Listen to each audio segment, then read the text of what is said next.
Assalamualaikum warahmatullahi wabarakatuh. Terima kasih atas kesempatan yang diberikan kepada kelompok kami, yaitu kelompok 11, untuk mengerjakan tugas video sebagai syarat untuk menyelesaikan tugas dari mata kuliah otonomi daerah. Jadi, dalam video ini kami akan memaparkan materi mengenai APBD Kolaka Utara tahun 2017 sampai 2019. Sebelumnya, perkenalkan nama saya Nur Farida sebagai ketua kelompok 11, dan ada teman-teman saya diantaranya Ningsi Alfiwanita, Nur Alfia, Naswindar, Multazam, dan Nurul Kamri. Jadi nantinya dalam video ini kami akan memaparkan materi secara bergiliran sesuai dengan materi yang kami telah bagi sebelumnya.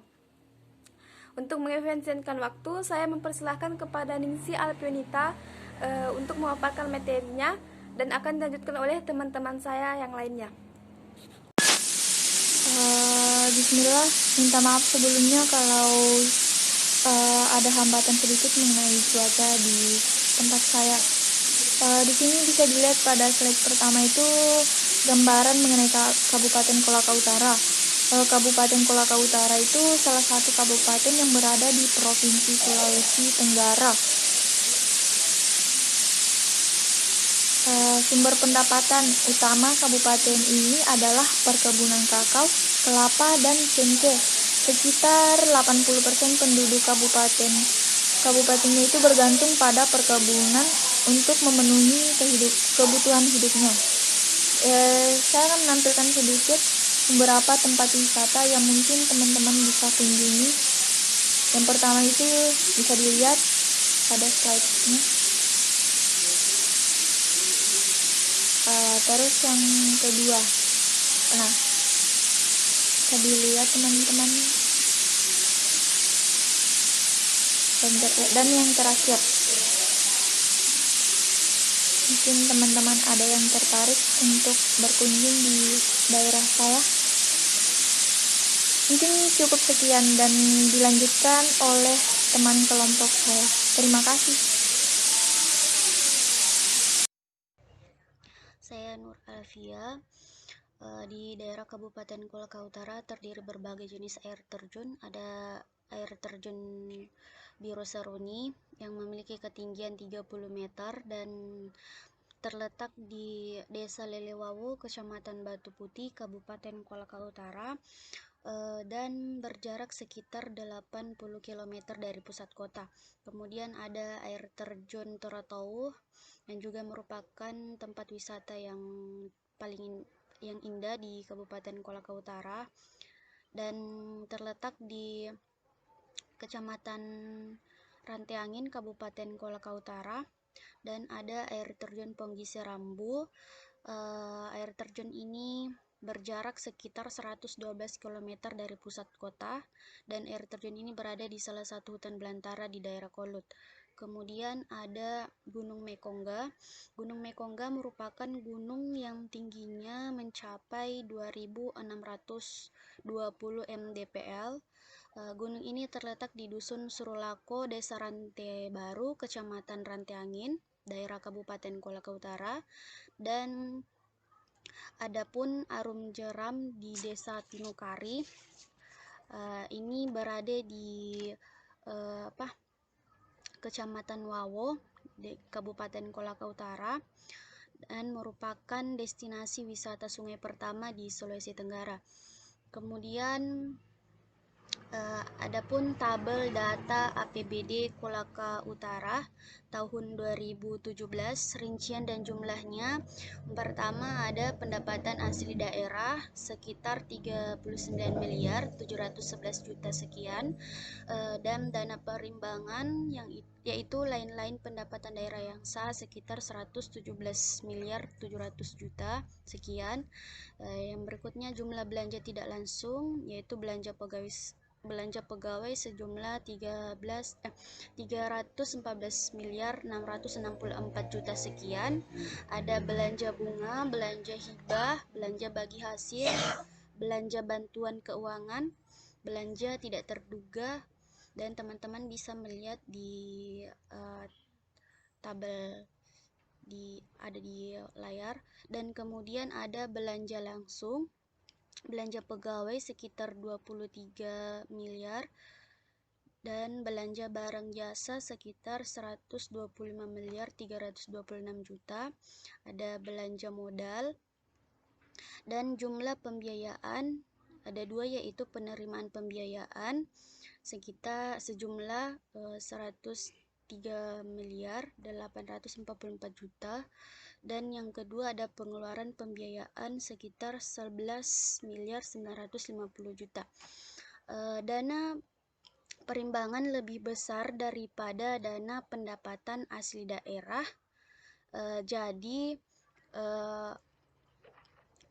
belum dikategorikan mandiri. Lalu pada tahun 2017 itu surplus karena masih ada dana yang tersisa dari pembelanjaan. Mungkin itu saja. Sekian dan terima kasih. Assalamualaikum warahmatullahi wabarakatuh. Perkenalkan, nama saya Naswindar Stamuk 181030775. Saya dari kelompok Kolaka Utara. Saya akan melanjutkan materi kami yang sudah dibacakan oleh pemateri 2. Saya akan melanjutkannya ke pemateri ketiga. Oke. Tabel data APBD Kolaka Utara tahun 2018. Di sini kita bisa melihat tabelnya yang terinci. Pertama, penerimaan daerah yang berjumlah 208 juta sekian yang terdiri dari pendapatan asli daerah dan lain-lain pendapatan daerah yang sah. Yang kedua, dana perimbangan. Dana perimbangan berjumlah 614 juta sekian yang terdiri dari dana alokasi umum, dana alokasi khusus, dan bagi hasil pajak atau bagi hasil bukan pajak. Yang ketiga, belanja daerah yang sejumlah 878 juta sekian yang terdiri dari belanja tidak langsung dan belanja langsung. Yang keempat, pembiayaan. Pembiayaan berjumlah sejumlah 68 juta 500 yang terdiri dari atau rincian dari penerimaan pembiayaan dan pengeluaran pembiayaan. Kesimpulan, pada tahun 2018 dana perimbangan lebih besar daripada PAD.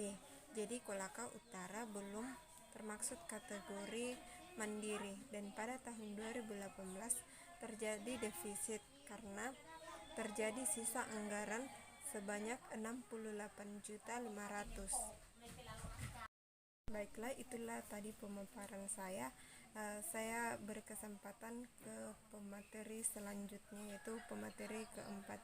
Waktu dan tempat saya persilahkan. Assalamualaikum warahmatullahi wabarakatuh. Baik, langsung saja. Sini saya akan melanjutkan materi dari Naswindar, yaitu anggaran penerimaan pendapatan daerah Kabupaten Kolaka Utara tahun 2019. Yaitu ada 3. Yang pertama, pendapatan asli daerah berjumlah 41.350.019.000 yang terdiri dari pajak daerah, retribusi daerah, hasil pengelolaan kekayaan daerah yang dipisahkan, lain-lain PAD yang sah. Yang kedua, dana penimbangan. Dana penimbangan berjumlah 6.051.091.644.000 terbagi menjadi bagi hasil pajak atau bagi hasil bukan pajak, dana alokasi umum, dana alokasi khusus. Yang ketiga, lain-lain pendapatan daerah yang sah berjumlah